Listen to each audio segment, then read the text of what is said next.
Hello everybody, Laurie here, giving you a quick update on our most recent Pathfinder gaming. Hold on a second, I'm going to get this light because it's kind of glaring. Yeah, you got to do it like this, just got kitchen light in the background, that'll be fine. But yeah, basically I'm giving you an update on the Pathfinder that we played today actually, or the day of this recording at least anyway. So, first of all, I will be introducing the characters that we have. First, the character that we have is played by Craig.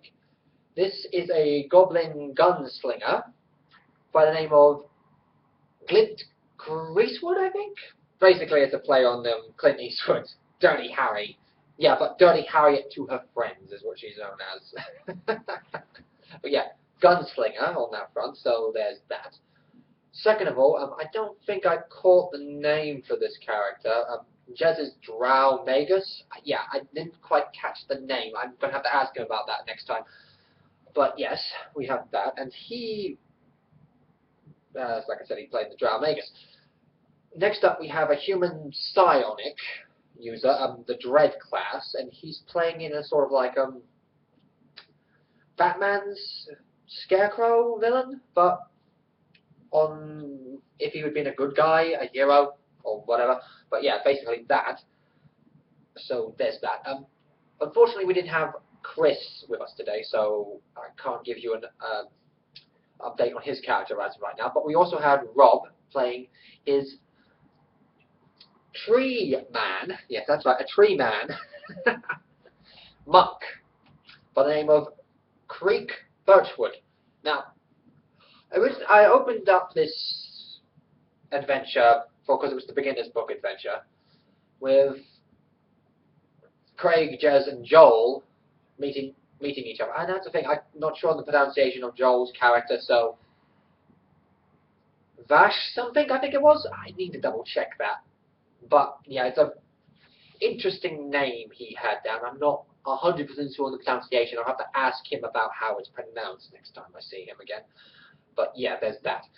Now I had the Goblin Gunslinger, Craig, Jez, and Joel introduced to their patron that was going to be giving them out the quest in this particular case for the beginning and setting them up as a team.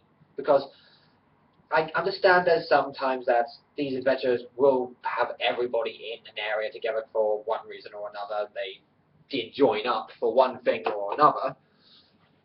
Again, because it states why they may be here, what they're doing here, or yeah, then there's background traits that you can take for that. But in this case, I just had those three introduced to Lordrin, who was a noble, is a noble, an ex-adventurer himself, who is now sponsoring other adventurers to go out and keep the peace, as it were, or just do the good deeds, make them the heroes, like he used to be in his own right, because he's technically still known as a hero, but yeah, there's that.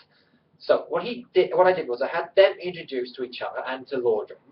He told them where they were going. He convinced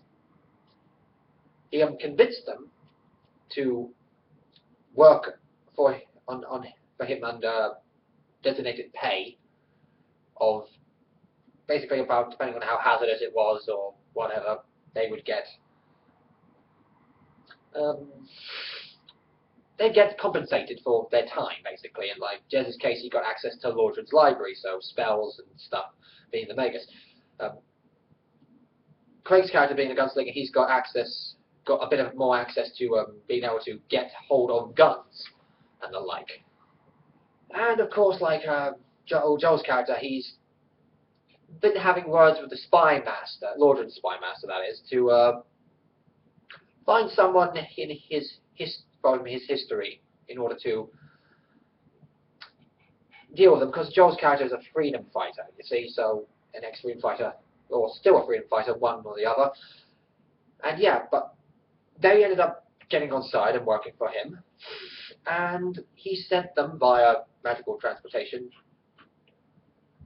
to where they would meet Rob's character, the Tree Man. Now, this was where Rob had some fun with it. interactive. Don't mind. Things will happen. But yeah, Rob had some fun with them because I let him just take complete control of the situation from there. So it was like everything that happened, I was just telling them if they needed to roll dice or whatever, and then it was opposed by Rob's stealth because he was completely messing with them and testing them and seeing how they'd react to him being a tree man and all that in that particular situation. So it was quite funny, but in the end they did end up figuring it out. Well, I say figuring out, but only because Rob had managed to stick up behind them and was like, "What you looking at?" So it was funny seeing them react to each other. Well, that's the other thing with Craig and Jez. Because Jez has got a drow noble, he's completely pompous and has to be superior to everyone else. But this played off against Craig's character, so in a very funny fashion, because it was like Craig had this like accent to go with the whole fact he was a gunslinger and everything, so it was like, oh, well, you keep up this attitude and you're going to find my gun. It's going to be going somewhere where you don't want it. Basically.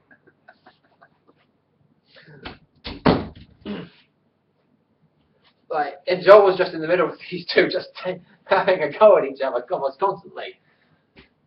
So yeah, there's that.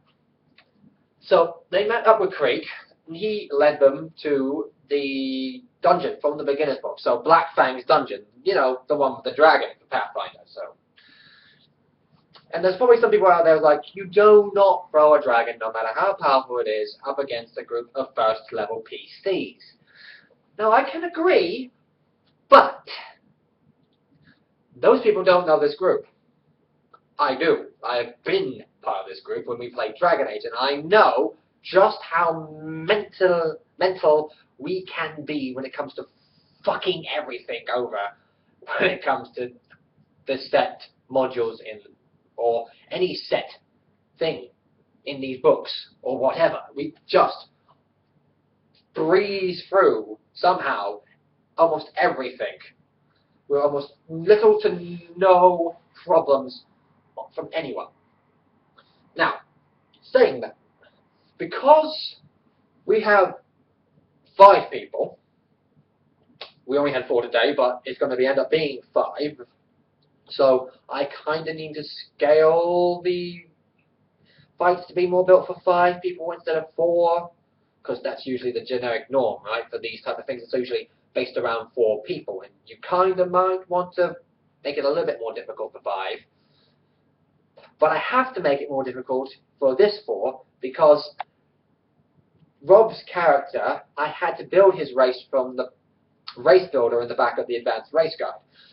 In doing so, he's got monstrous traits and a high RP cost, meaning I've had to increase the difficulty for the challenges. I had to increase the CR for every encounter by a set amount because he's there. He's got abilities and skills that make him more powerful in his own right. So, in the beginning, we're only meant to they spent their time at the entrance of the dungeon. There was a statue out there that they were interested in. It looked like it might have been weathered, but upon investigation, it looked like it actually been purposely done with something of an acidic substance. This put them a little bit on edge, of course, as you would expect, because if it was forcibly done like this, they didn't like it, the guy, or something else did it. But then they were attacked by 2 goblins and a goblin dog. Now, in the written part, you're not meant to have the goblin dog in there. I put a goblin dog in because I thought it would make it a little bit more challenging, and granted, it's going to get them a little bit more XP. But, in the long run, it's not going to be too problematic in that front. What happened here is that it was very funny because everybody's utilizing their abilities. Craig's initial reaction as him being a goblin and a small creature versus the large creature that is Rob's tree man, he climbed up into the branches and was like on Rob's technical shoulder, if you will. So a la Hobbit style, he went. But yeah, he was up in the branches of creek and was performing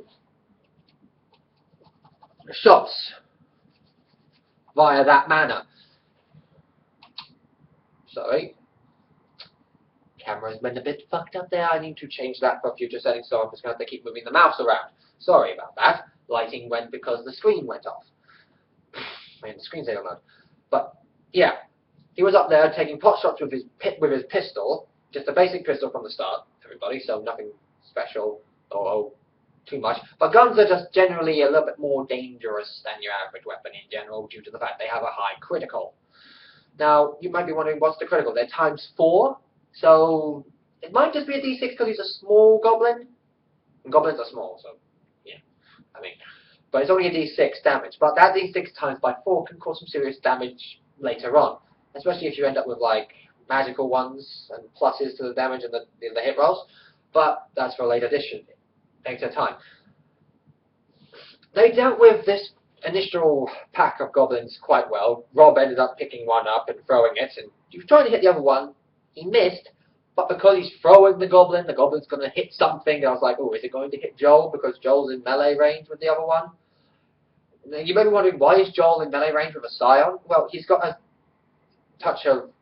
ability called Touch of Devastation of the Dread, which deals damage of like 1d6 plus his charisma, because of the way he's built it. So yeah, there's that, which is basically, that's his main attack. He's like Touch of Death, as he calls it. It does some serious damage, and Joel was getting in close range for that purpose, really. Now, Rob didn't hit Joel either, but the goblin went smack into the wall. So it took some damage and it died from that, as you'd expect, because goblins only have, like, what, 6 HP? They're not great. They're not great, are they, goblins? But that's why they're only a challenge rating of 1/3. Now, they dealt with this pretty fast, and no one got wounded, really, not here. I mean, Joel got hit by the goblin dog and took a little bit of damage. So we pressed on to the next room. The next room was just basically, this is where the goblins, these two particular goblins sleep. And they have a little chest in there. The guys were pretty much skeptical throughout. It was like, oh, is this trapped? Is this trapped? And so forth. And like just perception checks. It was like, no, it's not trapped, or you do not find anything in there that suggests that it's trapped. Throughout, basically. So I'm just going to mention that here and be done with it. So, and Craig's character tried pocketing items from the corpses, and in the chest he managed to steal one item from the chest, but it wasn't too much of an issue. I mean, Jez tried keeping an eye on him and was like, oh, I'm going to make sure that he doesn't steal anything and so forth, because I am a drow, and I'm a noble, and I do not like people trying to cheat me, and so forth. Especially people he believes to be beneath him. As, you are all my servant. He's very prideful with this. He's playing it very well. It's completely different to how he played Tanada. So, there's that. He's not playing a sneaky character, even in the type of, like, with Kizdeen, and he's not playing the brute warrior with the, like Tanada did. In this kind of case, he's playing a melee spell, so the Magus, so there we go. The spellcaster, which is different to what he's played before. Now, they moved on to the next room, after looting the chest that's in that room, and they found the Fountain of Desna. I think that's how it's pronounced. It's D-E-S-N-A, so Desna. And yeah, Joel had they did understand how the fountain worked. They figured out how the fountain worked, putting money in and drinking from the fountain. Craig and Jez got a very beneficial effect. They got the highest of the beneficial effects on there. Joel had a minor beneficial effect, like a +2 to his AC to his next combat. Rob, on the other hand, ended up taking 1d4 damage. Because, well, it's Rob! Shit's gonna fuck him! You know? It's just like, just get fucked over by the fact that this happened. And basically, Rob now has a shit list of gods that have pissed me off, with Desna at the top. And she's basically above she's above the other gods. Even the evil ones right now because of that. Rob's just going to have a load of shit on him. That's just basically funny trinkets and so forth. That doesn't really matter. So yeah, they heard the goblins from the next room along, and the king. Now I just threw in another goblin dog here to make the fight a little bit more dangerous, but it didn't really matter because of the way they did it. So they snuck in. Jez's character knows how to speak Goblinoid, so he tricked them into rushing out. We're like, help, help, the spiders are coming, but we joked around like, help, help, here come the bears. But yeah, the goblins rushed out, they got the jump on them. They pretty much did wipe the floor with the goblins again, despite the fact of everything. It's like, you know what, they're goblins, even with the king. But the king got pretty much fucked over because Rob picked him up and just like slammed him into the fountain. What have I just done, motherfuckers? Thank you, phone. I'll get to you in a minute. But yeah, on doing so, yes, he hurt the goblin, but the goblin swallowed a bunch of the water and ended up getting a beneficial effect because I rolled a natural 10 on the D10. Which is funny. But he died anyway in the next attack. So yeah, so they pretty much did kill everything, and yeah. So then they moved on. They went to the room that was east of the fountain room. They ended up setting off the trap that was the fire blasting statues that protected the energy heart. What have I just done, motherfuckers? Again, phone. Thank you. I'll get to you in a minute. But yeah, they did that. Rob waited outside. Was like, "Oh, fire, fire, fire, fire, fire, fire!" Freaking out because he's a tree. Of course, he's going to be afraid of fire. Why wouldn't he be? So yeah, Craig ended up grabbing the energy heart. They ran into the next room with the spiders in it. Well, spider. But I added an extra one because, you know, one spider isn't really going to be all that difficult for this group. Really. So I put a second giant spider in.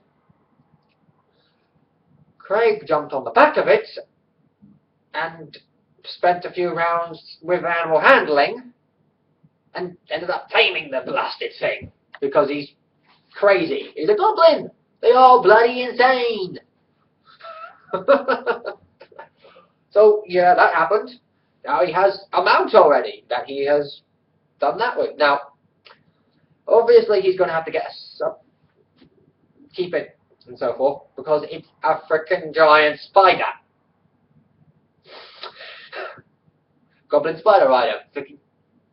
That alone is enough to just be. Well, that fact is no one knows he's a goblin yet. Well, I'm sure Lordrin knows he's a goblin. He's got a pretty damn good spy master. But yeah, no one's going to brag about that to anyone. So, they dealt with the spider because they only killed one spider. So I only gave them the normal experience for that because they didn't kill the other one. And they moved on to the next room where they had the obelisk with the magical runes on it that give benefits to swimming. Which didn't really need to worry about for the next part. They spent a bit of time on there anyway. For the next part room, which was the go across the water and get the magical dragon slaying longsword. Spoilers for anyone who planned on running this and is watching this, or playing it, I should say. So there is that. So yeah, they had that. They dealt with that quite easily because now Craig has his spider which climbed up the wall, across the cavern, down the other side of the wall, and had a rope. I was like, you know what? I'm not even going to bother having the reef ball come along, since you're pretty much just going to wreck it. What's the point of me throwing it out there, huh? It's not going to come out the water. Why is it going to come out the water when there's multiple people on one side of the bank and it's a giant tree man on the other side of the bank? Is it really going to fuck with these people? No, it's not going to fuck with them because it's a bit too smart. It's a bit smarter than you think. I mean, it states in the book that it will take on one person who is fortunate enough to swim across to the other side. It won't follow them into the water, which doesn't make sense considering it can actually drag them down under the water. Whatever. But yeah, throughout this dungeon, they were doing magic checks and so forth. So the Magus was trying to determine things with knowledge arcana and spells to detect magic and stuff. So he did try doing that, but because of bad dice rolls, he wasn't able to determine much from most of the things that were magical. Hold on a second, I'm going to sneeze. At least I feel like it. So we didn't know that the sword was a dragon's bane longsword. And then there's the crypt bit, the crypt with the skeletons in, the haunted crypt that will have that's meant to have 3 skeletons in it. I threw in the skeleton champion. Now, granted, I did not give it it did not give it the stats it's meant to have. In the sense of it has a breastplate and a shield. Dumb motherfuckers! 3 times in a row. I took away the shield and I made the breastplate damaged, so it had such a high AC. But yeah, they did make it through this fight. They made it through this fight as well pretty well. I mean, Jez had Disrupt Undead and Acid Splashes to his spells, so he was using Disrupt Undead on these guys quite a bit. And it was effective, it did work. There's no willpower. There's no will saves or any sort of saves for these spells as far as I can tell. I mean, I've looked at them myself, but I can't see them. So there's that. But yeah, throughout they did dealt with that quite well. I mean, I think they took a little bit of damage here and there throughout. I mean, I know Rob got wounded by the spider, but its poison was not effective, so there's that.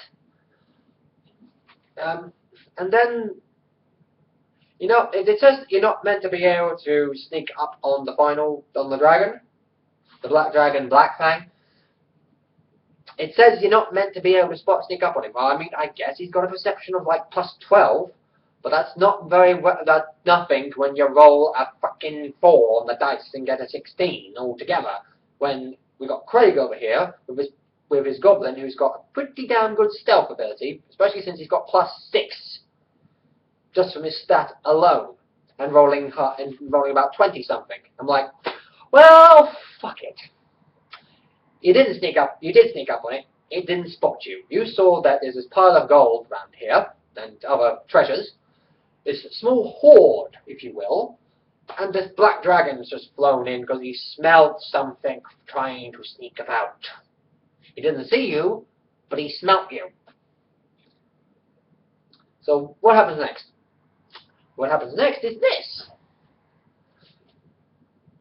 Craig pops the potion of invisibility, takes a rope, sneaks down onto the dragon, ties all its legs up, and has another end has the length of the rope, sneaks back up. No, he gave that end of the rope to Creek, snuck down and tied the dragon's legs up. Jez then casts Ghost Sound. I think it's Ghost Sound. It's the 0/0 ability that makes ethereal sounds. Just makes sound effects that you wish. The dragon turns around because you put the sound behind the dragon. Gets ready to blast that area with a with acid breath because he thought someone was trying to steal it from his hoard. He smelled something. He couldn't see it, but he definitely smelled it. And it failed its fucking reflex save to not trip. It tripped over and it went poof, flat on its face. Pretty much. So it gave everybody a free round of attacking. They reduced its health quite significantly because a couple of them were using touch attacks and a lot. And then there's the fact that they were actually able to hit it because it was flat-footed. You're not meant to be able to surprise this thing, but it counted as surprise for the purposes of the fact it just turned around and it got tripped and sneak attacked on. So yeah, they took it down below half. They took it off the 25 required health to make it fly away. How fucking ever? Because this dragon is tied up and Creek has got hold of, Creek being a tree is fucking strong, has hold of the rope, the dragon couldn't fly away. It couldn't fly away, so it was stuck having to fight them. It did manage to actually hurt Joel. It hurt Joel. It actually brought Joel down to 0 health because it rolled very poorly. If that had rolled much higher, he could have probably killed Joel outright, or quickly killed Joel, at least anyway. Made it harder for them to heal him. But as he was only on 0 health, he was fine. Oops. So, yeah, it did about 3 rounds of combat. The dragon only got 1 attack in. Black Fang only managed to hit once. His other attack, one of his other attacks was aimed at someone who was still standing and had done a little damage to him, but he was unable to hit them because he rolled a natural 1. I'm not fudging these rolls or anything, but the dice were really not working in my favor as the GM for these players. I'm like, well, hell, you know? I'm not afraid of actually killing someone. I'm not afraid of that. Because it'd be a legitimate death. They're going up against the dragon. It's going to fucking wreck them, right? Wrong. The dragon got wrecked. In about 3 rounds of combat, Black Fang was dead. They're not meant to be able to kill Black Fang. He's meant to run away.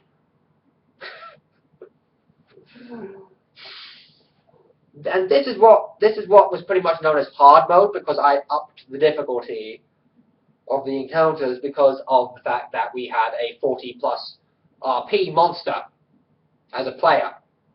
So yeah, there's that.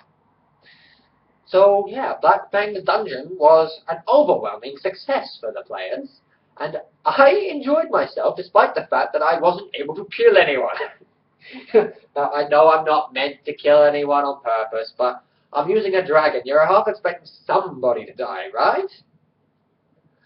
But anyway, this is where everyone, because there was only 4 people there, they ended up getting enough experience to level. It's using the fast track because it's Rise of the Rune Lords, and that says it uses the fast track experience path. So, there's that. So, everyone's at level 2. They built themselves up to level 2. They did some shopping, so they've got a few things to keep them alive for the next adventure, which is actually going to be the Rise of the Rune Lords campaign path. Now, you may be thinking, but Laurie, they're going into the Rise of the Rune Lords as level 2s. They're only meant to be level 1s until they get to X point, right? Yes, they are. But that experience is going to slowly get a little bit more difficult to gain because they are up. They're going to have they're going to end up with a 5th player. So any experience they get is now going to be divided by 5 from here on out, because that's how it works, right? You divide the XP by the amount of players. So it should slow down, and if things get a little too powerful, I can just figure out a way to make it so they won't level so fast, if need be. But I don't see much point in that. I mean, by the time of the end of the Rise of the Rune Lords, you're only meant to be like level 17. Level 17 to 18, maybe 19 at best, but you're not meant to be level 20 by the time you face the final boss, apparently, from what I've read. I don't know.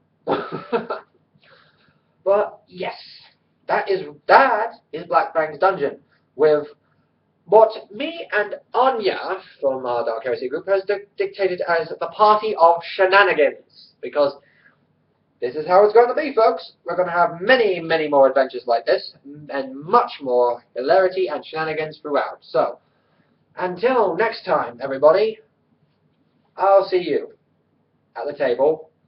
And Bob's going to probably sue me for that one, so shh.